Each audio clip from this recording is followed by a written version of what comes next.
برضو الموسوعة الفلسفية العجيبة اللي عملها، بنتكلم برضو عادي. فبقول له هسيبك بقى عشان احفادي جايين وانا هغني لهم ماما زمانها جايبه لعب وحاجات. فكنا بنتكلم في الفلسفه العقلانيه والتجريبيه. فقال مصايب برضه.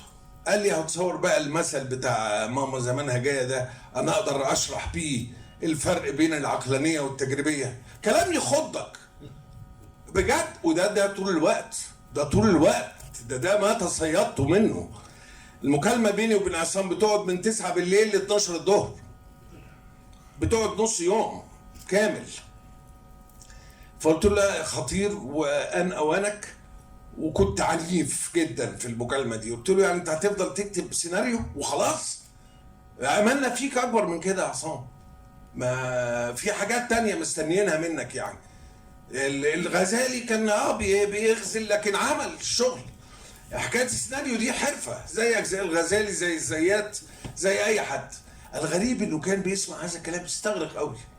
قلت له بقى احكي لي بقى ازاي يعني. قال لي العقلانيين هيقولوا ماما جايبه لعب وحاجات، خلاص لان امنا اعتدنا منها ان يعني تعيدنا فتفي بعهدها، وما دام هي طول الوقت بتاع فهي هتجيب لعب وحاجات.